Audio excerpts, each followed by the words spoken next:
Quando você pede a prisão do Olavo de Carvalho, também está nesse contexto. Você acha que ele... Tem um vídeo que eu falo da prisão. Seria esse o motivo? Sim, mas ali era muito mais uma... Esse cara tá organizando, ele era um arquiteto intelectual de uma visão. Renan, você citou, falando em jornalista, né? Você citou agora há pouco o caso do Flávio Dino lá no Maranhão, tá com esse problema com o jornalista.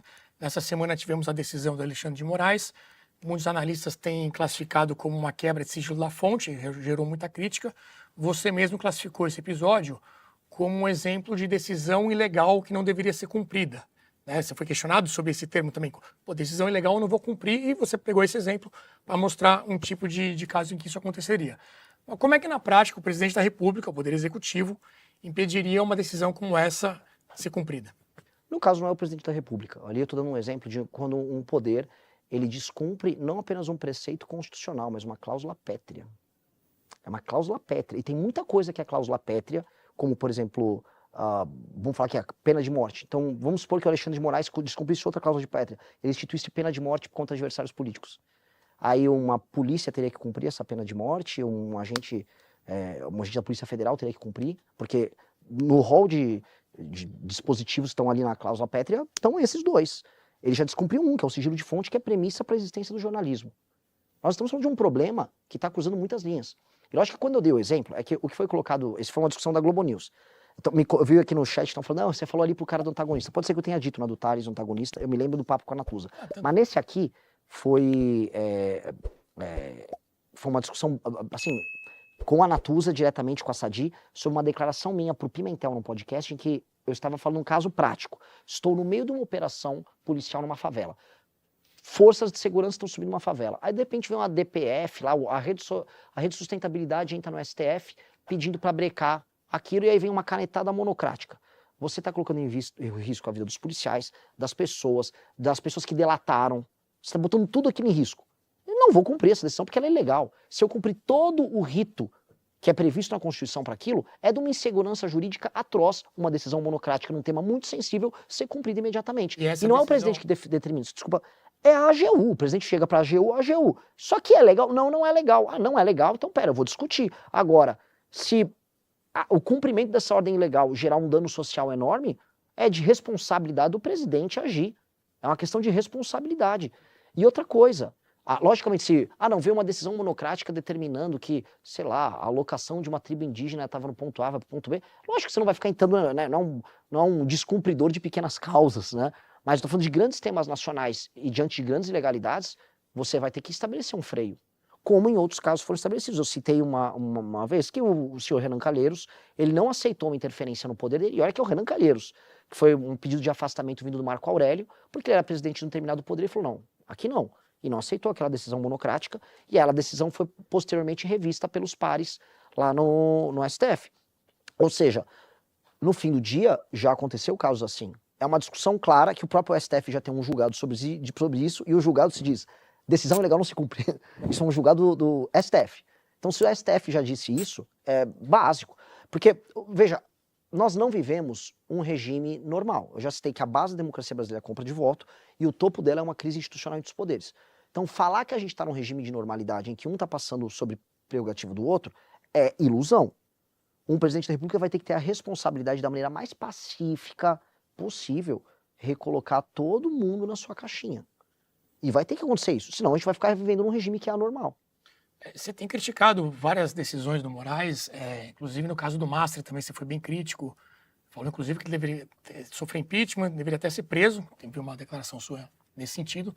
Então tem vários momentos em que você tem sido crítico ao Moraes, agora é mais uma situação com essa decisão.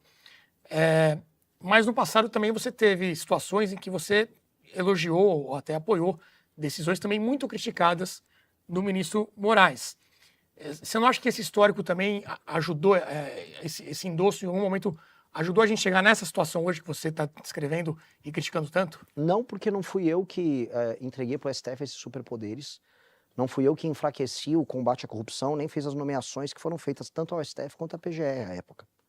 Não fui eu que estabeleci, vamos dizer, uma parceria tácita com o STF para salvar todo mundo que estava envolvido no escândalo Lava Jato. Não fui eu também que agi como presidente da República agiu à época, o Bolsonaro, no período da pandemia, gerando insegurança jurídica e insegurança social geral com governadores, prefeitos e outros demais poderes. E criou no STF essa entidade, que aí sim a imprensa endossou pra caramba, que se tornou um superpoder. Eu não dei esses poderes. Eu era um cidadão, membro de um movimento, que vi uma briga de poderes, como muitos viram, em que havia um projeto autoritário de ambas as partes, e cada um com seus instrumentos à disposição, tentando tolher a liberdade ou acumular poder para si. Eu vi manifestações do Bolsonaro em que, de 7 de setembro de 2021, em que o tema era eu autorizo e que minha caneta vai ter poder. A caneta dele vai ter poder para quê? Por que o filho dele com caminhoneiros estava um dia antes lá na frente do STF fazendo quebra-quebra? O Eduardo estava. Por que a turma dos caminhoneiros nesse mesmo dia estava num acampamento lá em Brasília dizendo que conseguimos, não sei se foi uma GLO, uma Estado de Defesa, não sei, alguma medida constitucional, tem um vídeo, um meme lá de um senhor bigodudo. Por que as pessoas achavam isso? Obviamente porque havia um projeto de conflito do Bolsonaro com os demais poderes que pressupunha uma concentração de poder nele. Depois veio toda aquela discussão sobre golpe, é golpe, não golpe, 8 de janeiro, etc. O ponto é, havia 2 projetos autoritários ali. E se o Roberto Jefferson, que uma vez eu cito lá, tem um meme que claramente é irônico, é o escrevendo Alexandre Coraçãozinho, e eu tô falando de uma prisão do Roberto Jefferson, que é um sujeito que estava completamente lunático. Lunático. Essa prisão foi antes daquela questão toda de Não foi da Granada, foi uma de foi 2021. Antes. Que também era um cara, eu não lembro o tema, mas era alguma das declarações malucas do senhor Roberto Jefferson. Depois ele foi preso novamente, e mereceu ser preso também. Porque o Roberto Jefferson é um cara que era um presidente corrupto de partido, que resolve virar um doidinho de rede social, pregando o golpe de Estado, como ele pregava em lives por aí. E num país em que a gente começou a naturalizar a discussão em vídeos e manifestações sobre golpe de Estado, a gente passou a passar por um risco concreto. Tanto que esse risco concreto acontece ao longo do ano de 2022 e ao final de 2022. Quando você pede a prisão do Olavo de Carvalho, também está nesse contexto. Você acha que ele...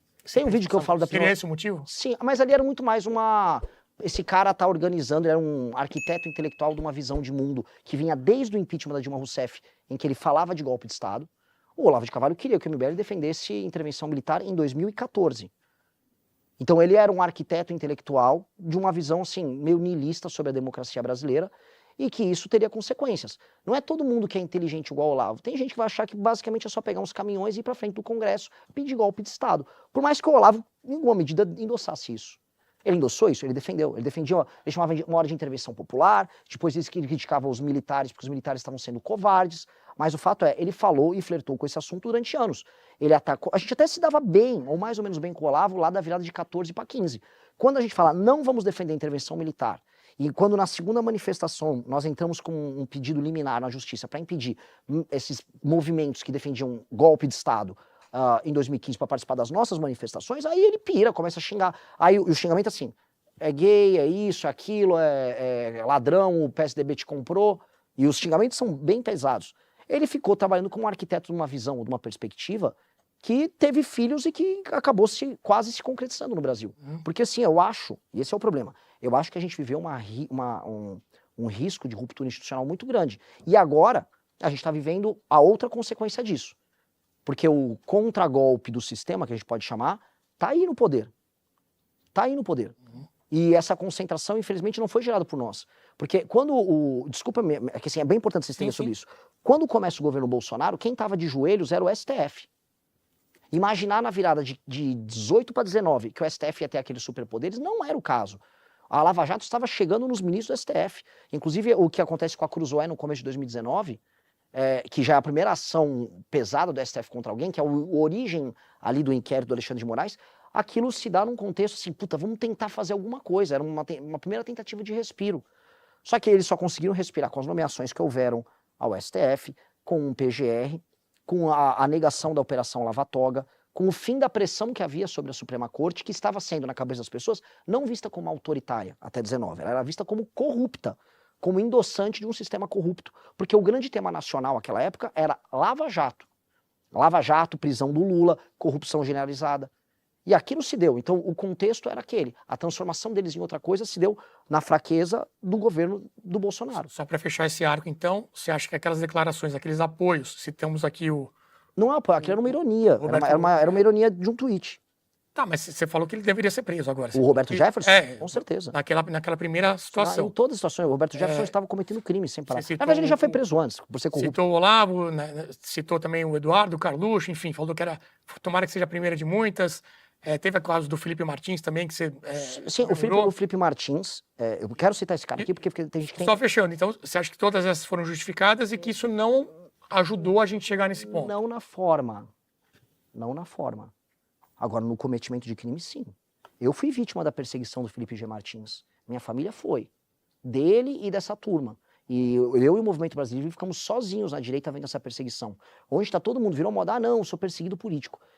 Houve uma operação política contra nós, que foi comemorada pela direita, comemorada pelo Olavo de Carvalho.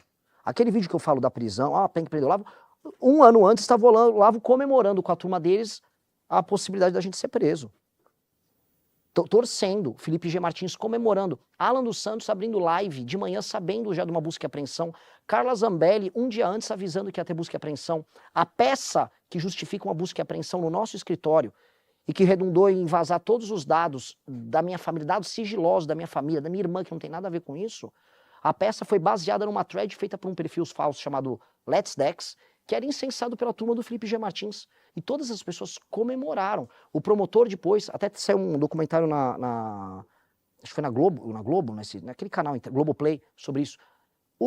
Mostraram uns tweets, o promotor e a esposa do promotor, bolsonaristas, assim, muito... Ou seja, houve uma operação política que foi feita contra a gente, pesada, que fez pescaria probatória, que nos expôs, e que imaginava que com a pescaria probatória ia pegar coisas contra a gente, prendeu 2 pessoas que não tinham nada a ver com nada, destruiu a vida deles, fez outras pessoas que não tinham nada a ver com... A FIP, que é uma das instituições mais sérias de pesquisa econômica no Brasil, foi arrolada, tiveram que se explicar perante a justiça por nada, simplesmente por uma questão meramente persecutória. Eram pessoas altamente autoritárias que sim destruíram aquele governo do Bolsonaro.